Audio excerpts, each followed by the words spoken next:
Saya berkali-kali cerita, ada ulama yang ahli matematika.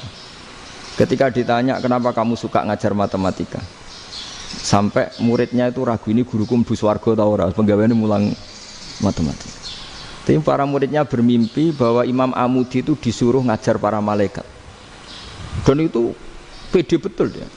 Kata Allah, ini ulama saya yang iman kepada saya setingkat iman kamu. Dari malaikat itu tidak mungkin Gusti, kita menyaksikan langsung engkau sementara ini di bumi, nggak nyaksikan jenengan. Kenapa bisa sepede dan seyakin itu? Akhirnya Imam Amudi disuruh ngajarin matematika. Jadi Anda kalau profesor itu nanti harus sempat ngajari malaikat, itu baru benar-benar profesor. Jadi nanti di akhirat ngajari siapa? Malaikat. Jadi ada seminar yang melibatkan banyak malaikat, narasumbernya itu seorang profesor.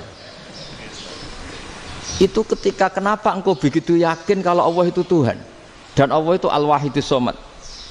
Terus Imam Amudi mulai nulis angka gak beraturan, 2, 3, 4, 5 sampai 1 miliar, 1 triliun, semuanya gak beraturan.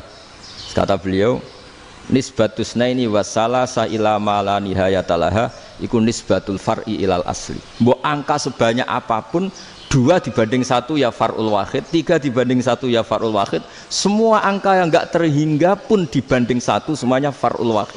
Semua angka sebanyak apapun itu cabang dari angka 1. Fakullu hadil awalim far'un minal wahidis shomad, yaitu Allah Subhanahu wa ta'ala. Wakil malaikat tepuk tangan, iya juga. Jadi begitu juga ada ulama itu ahli gambar. Saya dulu ngaji sama Mbah Mun Al-Husunul Hamidiyah, itu kitabnya itu banyak gambarnya. Dan gale gambar yang ngawur betul, mangga ahli gambar. Saya epol, terus sempurna lele. Semua gambar bangunan, gambar sapi, pokoknya gambar. Ternyata dia menemukan Tuhan itu dari gambar. Gambar serapi ini atau seruwet ini sama. Gambar rapi sama ruwet itu sama kalau dalam pandangan tauhid. Dimulai minan nuqtah al-wahidah. Kowe cek gambar sing rapi, sing indah, cek gambarmu elek. Dimulai dari 1 titik, dan titik ini nuqtatil wujud, yaitu Allah Subhanahu wa ta'ala.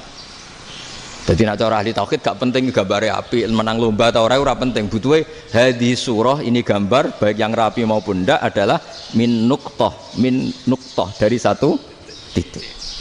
Ya, alam raya sebanyak ini mbok gambar mbok ora, cek mulai Mars sampai Jupiter kabeh semua bentuknya yang banyak ini semuanya min nuqtatil wujud, yaitu dari titik wujud, ini kok Allah Subhanahu wa ta'ala. Di sini hebatnya ulama-ulama, mbok dia pengajar matematika, mbok pengajar gambar, semuanya dipakai perangkat untuk tauhid. Nah, itu kan juga bagian dari Islam damai, Islam yang sangat tidak perlu perang untuk orang dipaksa Islam. Enggak perlu provokatif kayak tadi pidatone rektor jenengan tadi. Jadi ciri utama ilmuwan tuh kalau ngomong datar tapi logikanya enggak terbantahkan, itu ciri khas ilmuwan. Kalau ciri khas politikus kalau ngomong itu keras, provokatif lah kira-kira gitu. Tapi isinya biasa. Nah saya berharap nanti semua profesor doktor itu datar tapi isinya kualitasnya bagus ini. Mentes. Jadi makanya terus kata ulama, kenapa diistilahkan balnat zifu bil haqqi? Kenapa pakai qadzafa sementara qadzafa maknane takallama bila dalil? Maksudnya bila dalil di sini itu min ghairi ikhtiyajin ila dalilin. Kebenaran itu memang enggak butuh dalil. Apa kita perlu dalilnya apa? Buktinya apa? Kalau 3 itu cabang dari 1. Wong gendeng yakin yang takok gitu pas orang gendeng. Wong 3 cabang dari 1 kok ditanyakan buktinya apa? Itu min awalil bidah. Pertama orang pasti tahu kalau 3 itu far'ul wahid. 1 juta juga far'ul wahid. 1 miliar juga far'ul. Gambar yang sebanyak apapun ya dimulai dari 1 titik. Cek gambar benar maupun yang tidak. Akhirnya apa? Ulama dulu itu sebegitu rileks nerangkan tauhid. Lalu kenapa asma ini yang ya ini kan khas NU ya, khas pesantren. Sebenarnya saya keberatan pakai istilah khas NU, pakai khas pesantren karena NU itu anaknya pesantren, jangan dibalik pesantren anaknya NU, karena sebelum ada NU itu ada pesantren. Tapi kayaknya Unisma lebih suka pakai bahasa NU dan saya ya agak-agak orderan yang terpaksa disuruh ngomong. Ini agak Apa ya, agak kacau sebetulnya ini, agak kacau. Jadi NU itu sama pesantren itu tua pesantren. Jadi NU dilahirkan pesantren, bukan dibalik pesantren dilahirkan NU. Sehingga barokahnya didirikan pesantren ini, kadang nyuwun sewu sekali Mbah Hasyim itu kadang ide besar beliau itu ora dituruti wong NU. Jadi Mbah Hasyim cara kula kok dadi Mbah Hasyim ya mangkel. Mbah Hasyim itu ngarangno kentong. Nggih ngaramno beduk, tapi wong NU nganggo kentong. Beduk. Dan uniknya Mbah Hasyim enggak tersinggung. Karena ciri khas pesantren itu membolehkan perbedaan apa? Pendapat. Itu masyhur khilafnya Mbah Hasyim sama Mbah Fakih Mas Kumambang itu sampai dikitabkan. Saling ngeritik, saling macam-macam lah. Jadi cara berpikir Mbah Hasyim ketika Nabi rembukan, ini gimana ya cara menentukan waktu sholat ya? Ya pakai kentong ya Rasulullah, zakalin nasoro itu untuk orang Nasrani. Ya pakai buk itu trompet, zakalil Yahud itu untuk orang Yahudi. Terus ada yang usul lagi pakai api ya Rasulullah, zakalil Majusi itu orang Majusi. Setelah itu ada orang datang lari-lari cerita mimpi azan tadi. Ya itu terus dipakai sarana pemanggilan sholat ya azan itu. Sehingga Mbah Hasyim menolak kentong. Karena mantas sababi qaumin fahuwa minhum. Beliau keras sekali sampai bilang haram. Beliau judulnya ya haram, Al-Jasus Antakrimin Nakus. Setelah naskah itu sampai ke Mbah Fakih Mas Kumambang di Gresik situ, di daerah Dukun situ. Dulu nggak ada WA ya, jadi sampainya ya lama. Makanya saya sampai sekarang nggak punya WA, karena ya saya ulama kan, kalau WA-an terus ya jadi ulama. Nggak jadi ulama, main WA-an terus itu. Nah itu termasuk rektor nggak kau bermikir itu mesti kebanyakan WA. Karena kan otaknya didikte oleh sesuatu yang masuk, sesuatu yang dilihat itu kan pasti mendikte kita. Beda kalau yang enggak WA-an kan mikir apa kita yang menentukan. Kalau WA-an kan kita ditentukan. Mau mikir anaknya butuh apa, gara-gara WA informasi Jakarta mikir Jakarta. Padahal secara kewajiban ngapain kamu orang Malang mikir Jakarta? Gara-gara WA mikir Jakarta belum selesai ada berita di Sulawesi, mikir Sulawesi. Habis itu mikir NTT. Makanya semua orang sekarang merasa tokoh nasional gara-gara informasi yang masuk itu nasional. Jadi Mas Yo RT yang mikir gimana Gus Indonesia kok. Padahal RT loh. Sampai lupa kalau dia itu RT.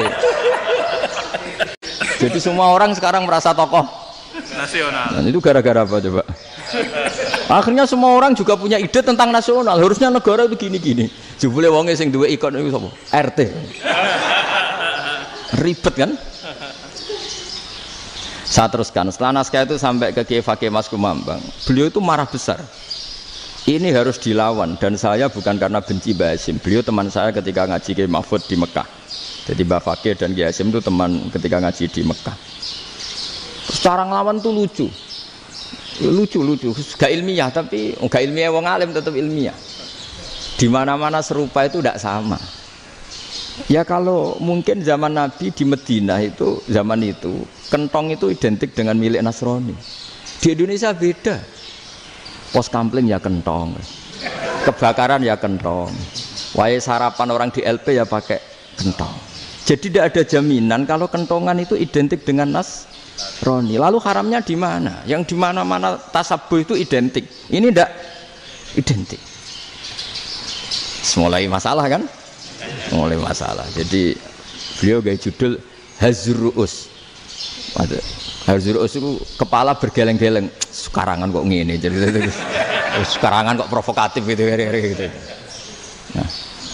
Dan itu Mbah Hasyim ya hormat Mbah Fakih ya hormat Mbah Hasyim. Saya sendiri secara pribadi itu lebih suka pendapat Mbah Hasyim sebetulnya.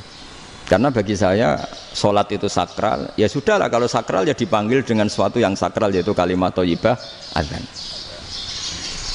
Tapi saya tidak akan bilang kalau kentongan itu haram. Karena kalau haram alasannya mirip orang Nasrani. Sementara pos kampling ya pakai kentong, ada banjir ya kentong, ada kebakaran ya kentong.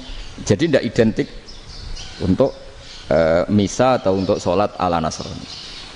Tapi itu dulu ya rileks saja, dua beliau itu ya saling menghormati padahal saling kritik. Dan dulu ulama yang beda madhab itu ya saling menghormati. Imam Syafi'i itu kalau sholat di kawasan Masjid Abi Hanifah ya tidak kunut.